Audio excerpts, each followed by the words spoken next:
Communicating the recommendations, the written comprehensive financial plan. In this lecture, we'll take a look at communicating your solutions via the written plan. By the end of this lesson, you should be able to explain the components of a written plan and understand the methodology for creating a written comprehensive plan that will clearly communicate your planning recommendations. CFP Financial Planning Practice Standard 400-3 states, the financial planning practitioner shall communicate the recommendations in a manner and to an extent reasonably necessary to assist the client in making an informed decision. During your financial planning course, you will demonstrate the ability to communicate recommendations by making a live client presentation and by creating a written comprehensive plan. While the CFP board does not give us one approved format for a written plan, there tends to be similarity in the plans, and typical components of a written plan include the cover letter, the engagement letter, which you sign prior to starting work on the planning activity, a table of contents, an introduction, an executive summary, a restatement of goals, circumstances, and assumptions, content discussions in each of the core planning areas, an action plan, a conclusion, a disclaimer statement, and supporting appendices. You'll be expected to create these different components when you write your client plan for this course. In creating that plan for this course, you're encouraged to create a format flow that you're comfortable with and that would be engaging to your client.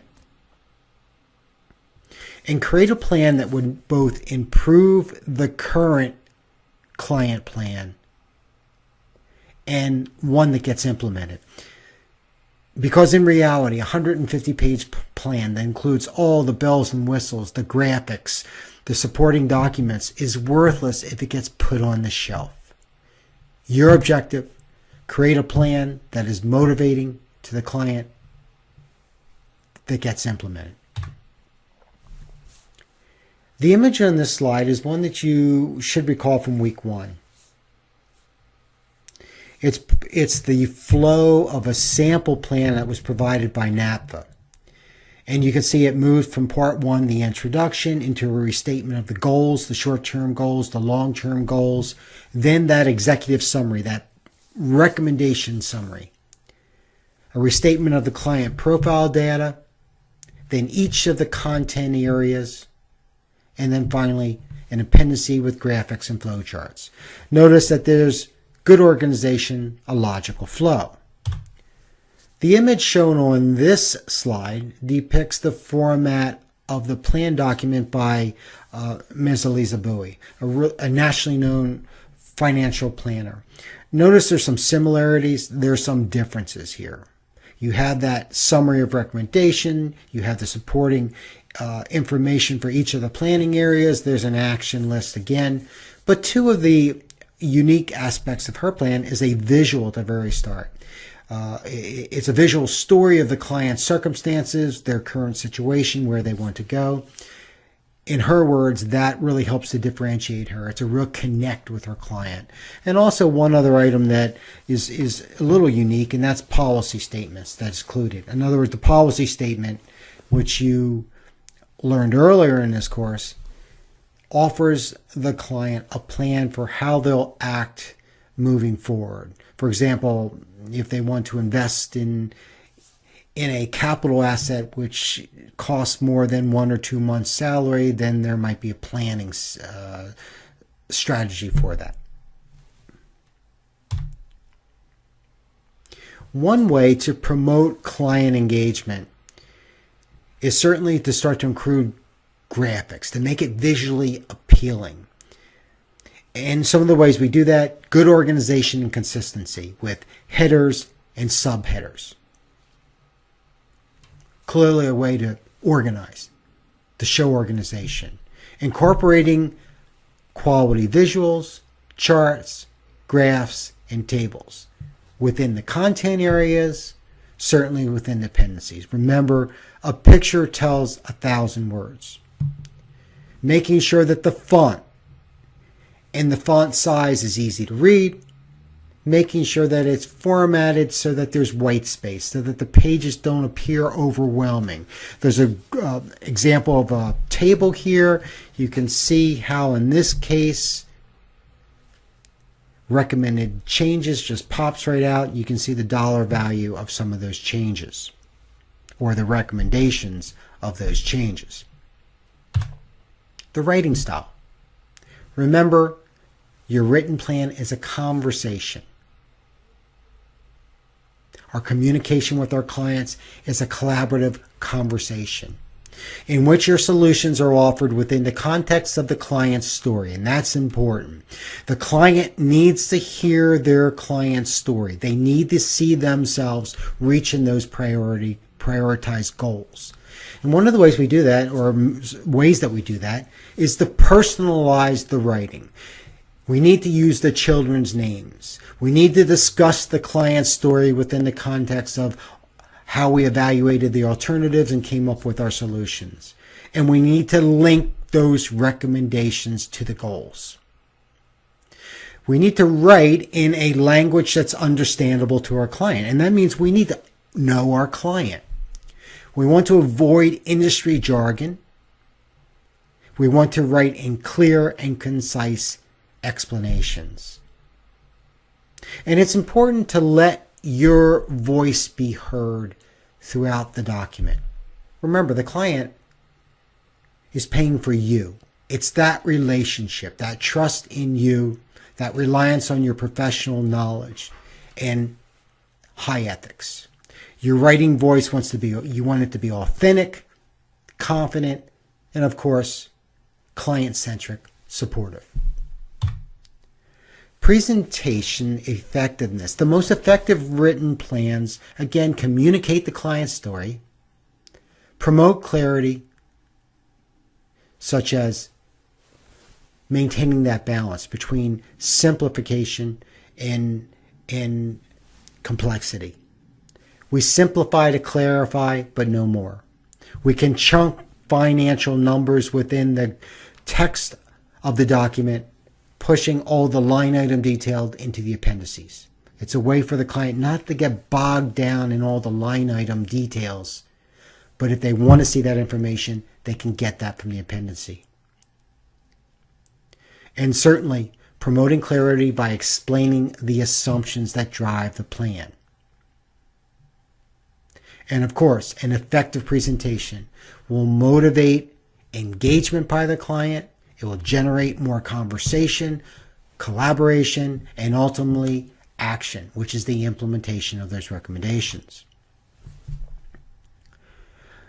So let's move now to taking a look at several of the components within the plan. The cover page and the introduction. The cover page gives you an opportunity to personalize the plan for the client. They see their name right on that cover, and it's a way for you to broadcast your company brand. Moving into the introduction, now this is another opportunity. It's an opportunity to thank the client, possibly to congratulate them for the progress they've made already.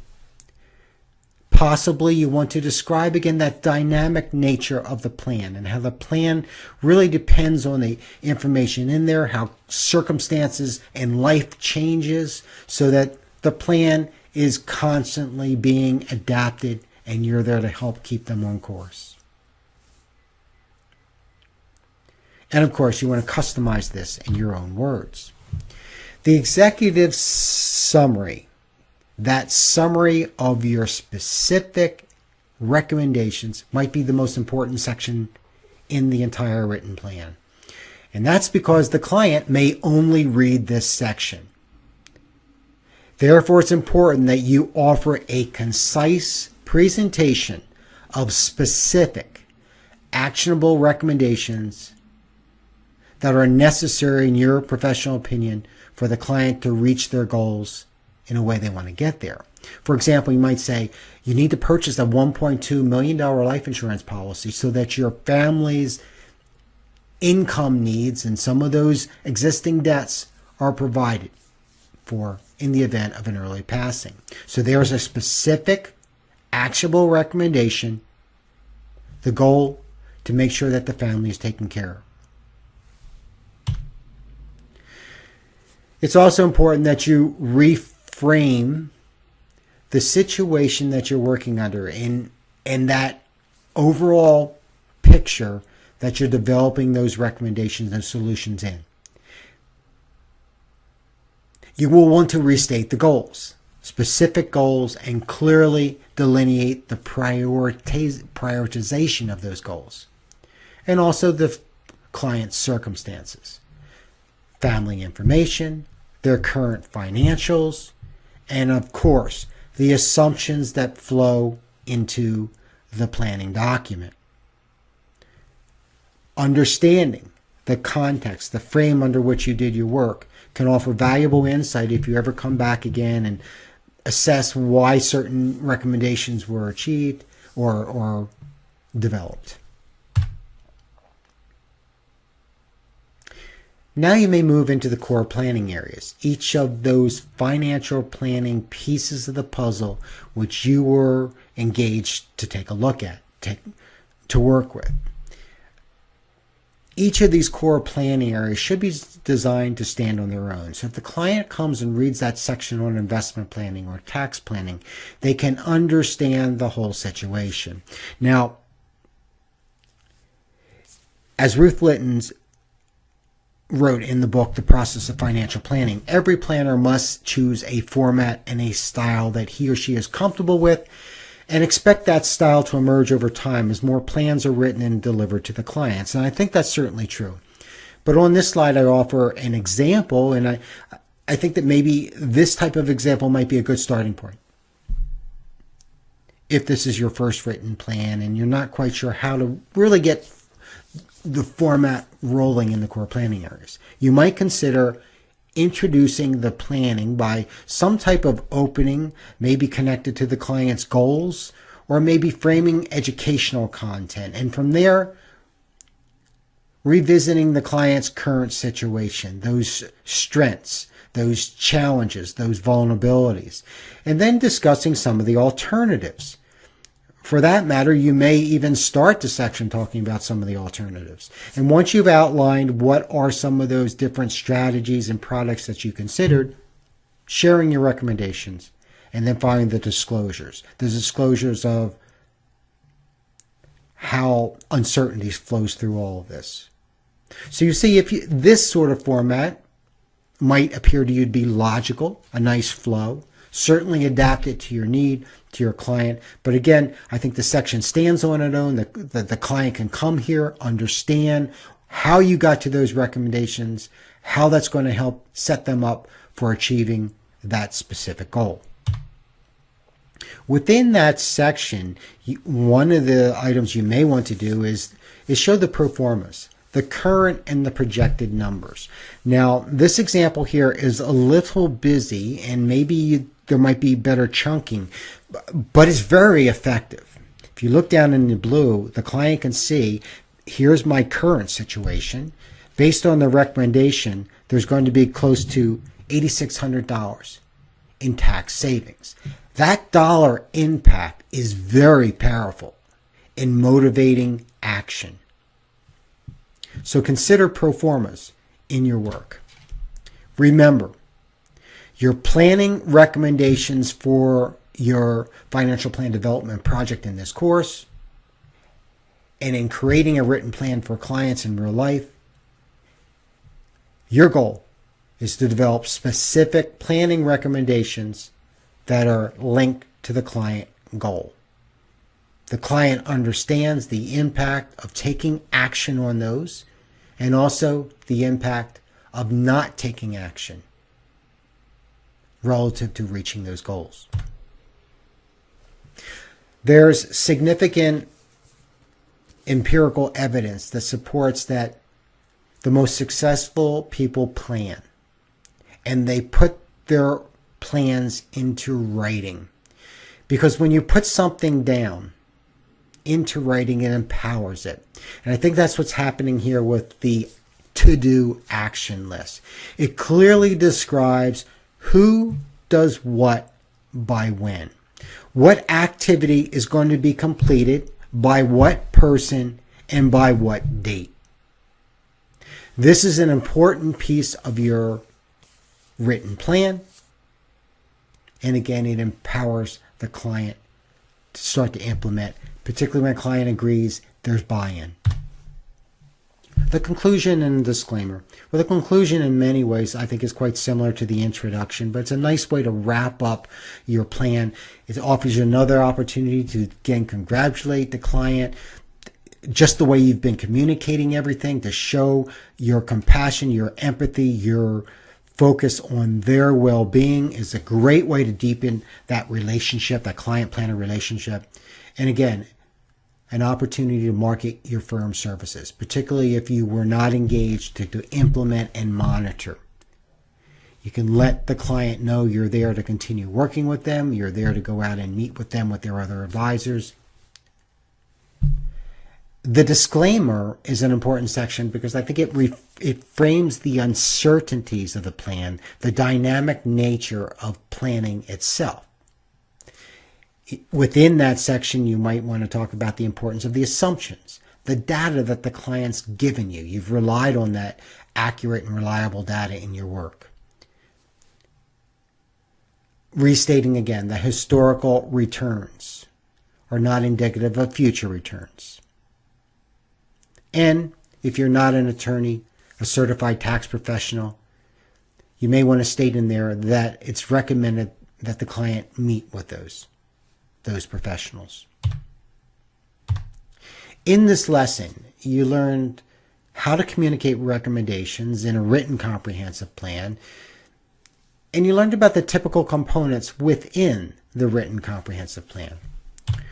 Over the next few weeks, you're going to be working on your case client, you're going to be making a live client presentation, and you'll be handing in the written plan. This exercise should be invaluable as you move forward. You'll know that you can write a written plan in your sleep.